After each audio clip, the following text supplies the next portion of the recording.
Ready? 1, 2, 3. Nailed it. Welcome to IHIP News. Pumps clapped us on. How are you today, Pumps? I'm great. How are you? I am fantastic because I've really enjoyed the post State of the Union debris that's been flowing around. It's been absolutely fabulous. What I like about it so much is the Republicans set the bar so low for Biden. Right. All he had to do was walk out and look alive. Not fall. Right. And he comes out, guns blazing, and just rips it. And then the Republicans, of course, trot out their response.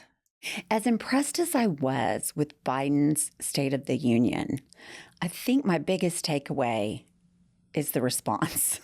Well, and the Republicans all know what a disaster this response was. And it's only really paralleled with Marco Rubio. Remember when he was dehydrated and he kept like leaning over, getting Poland Springs and like guzzling it and then leaning back? Yeah.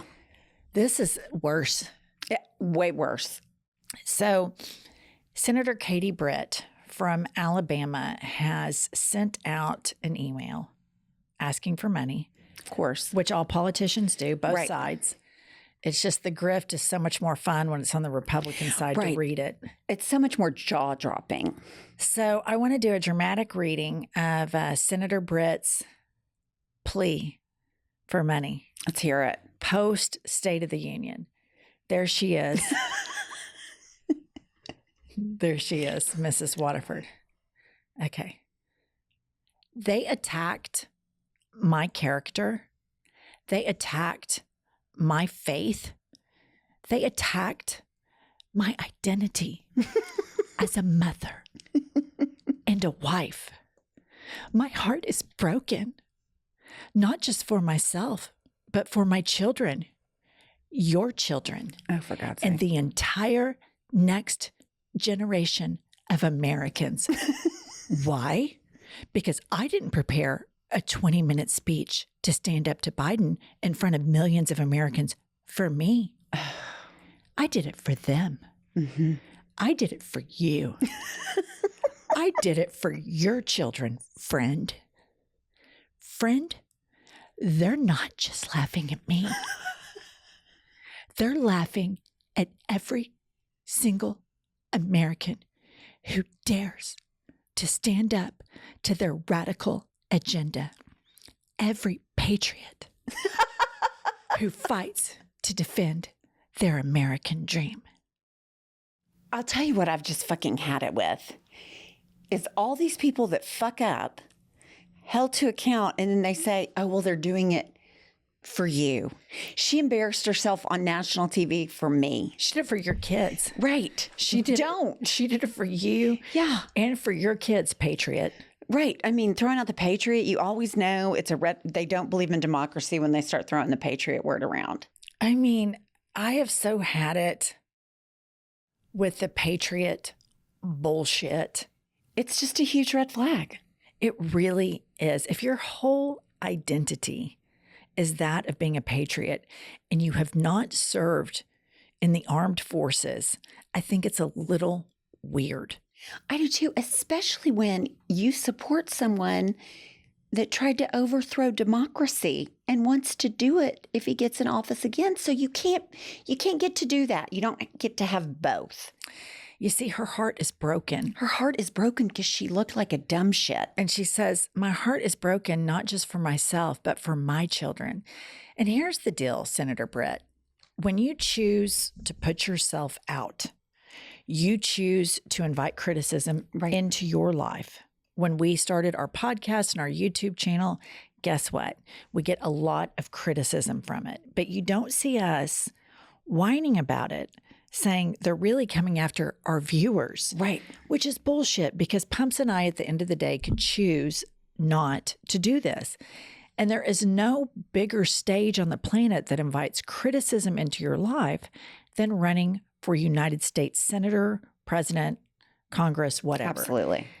So what she has done is self-inflicted from start to finish. And back in the day, the Republican Party was all about personal accountability and responsibility. We're Republicans. We're responsible and we're accountable. This is the biggest bunch of bullshit where she cannot take ownership for, number one, a ridiculous speech. Ridiculous. With her diamond-studded crucifix.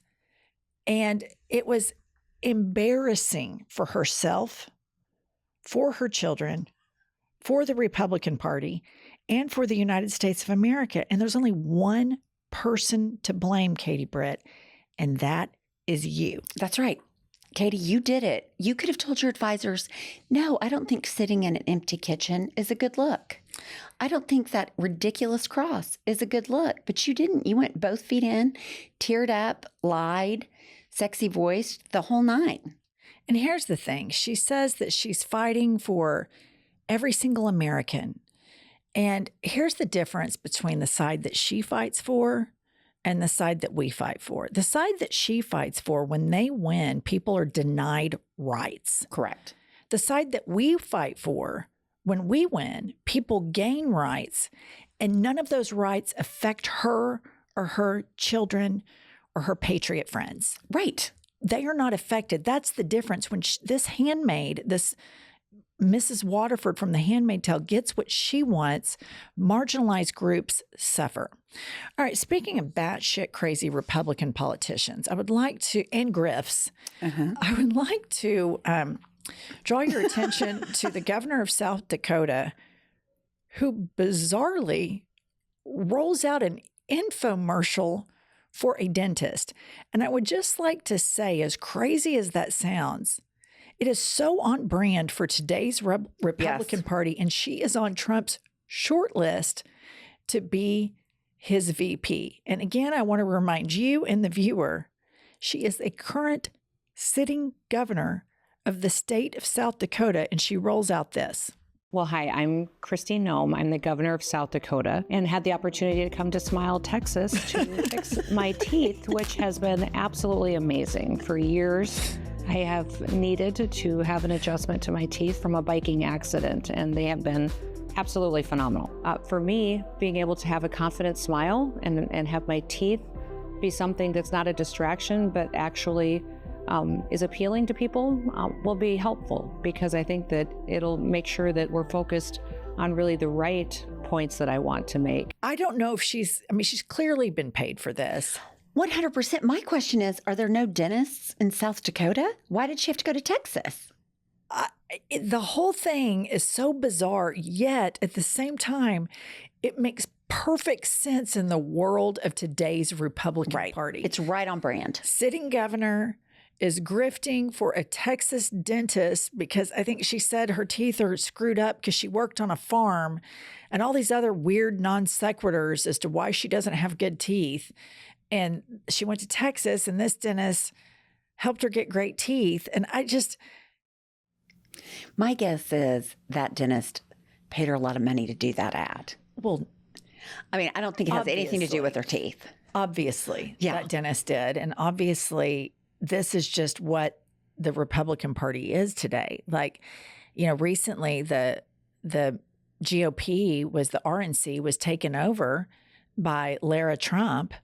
And I think her whole MO is to get money in to pay Trump's legal bills. Right. I've heard her say that in several interviews, that her single focus will be to get him elected and to pay for his litigation costs. Which is interesting, because the one thing that he, campaigned on and he still talks about all the time is what a great businessman he is. A great businessman. And how rich he is.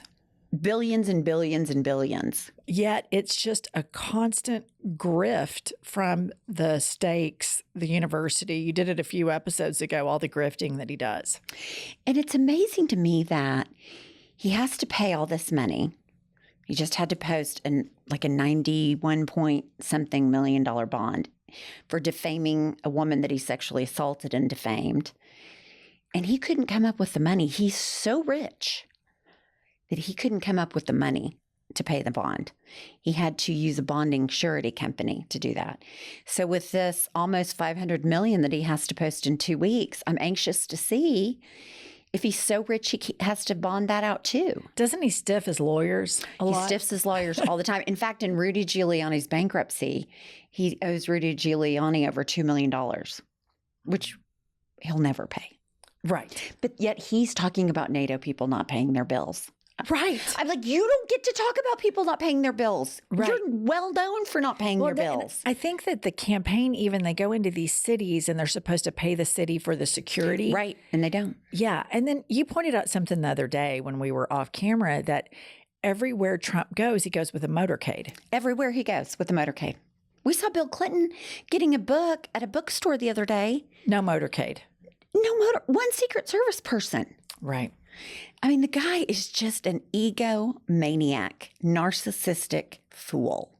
And some of the collateral damage of the Trump presidency leads me to our next story of the week, which the Supreme Court wants $19.4 million in new funds to protect the justices and their homes.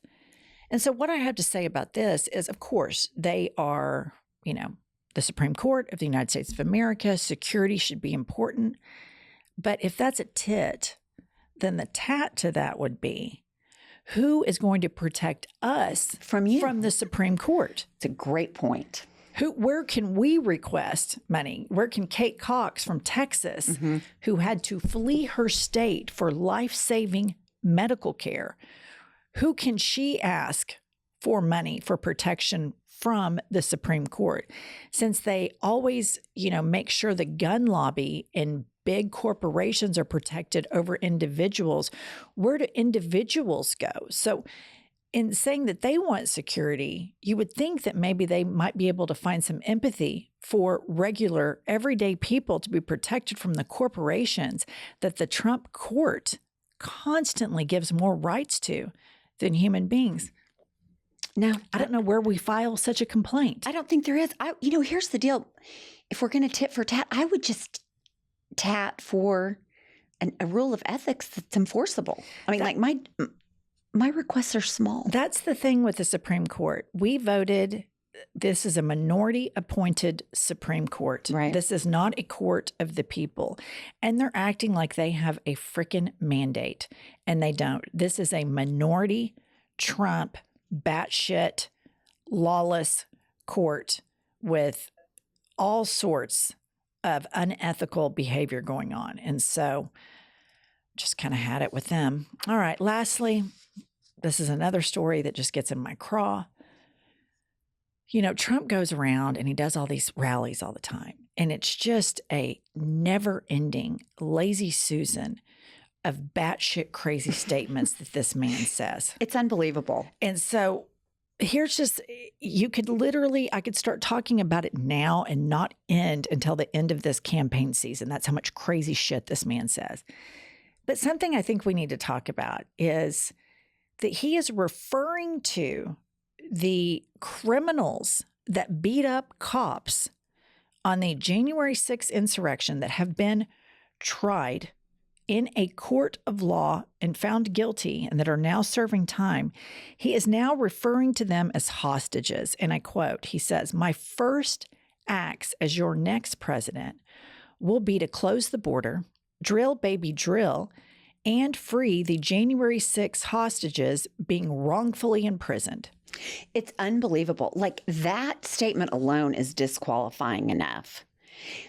But that is just not even remotely on the radar, because what he says is so vile and so ridiculously appalling that people just read that and they're like, oh, he said it again. The thing is, the J6 choir at all of his rallies, they lead the songs for him to walk in. The thing is he acts like these people are political prisoners. They're not. That were wrongfully convicted. And we have due process here. And all of these people were offered due process. The election that he claims that he won, I think it was 61 court cases and all of this evidence that proves that he lost the election. And to start calling these people that beat up cops, bashed in the Capitol, attempted a coup, wanted to hang the president, wanted to hang the vice president, were hunting for Nancy Pelosi, Shit in the Capitol. took a shit and pissed and acted like a bunch of rednecks on spring break. Yeah.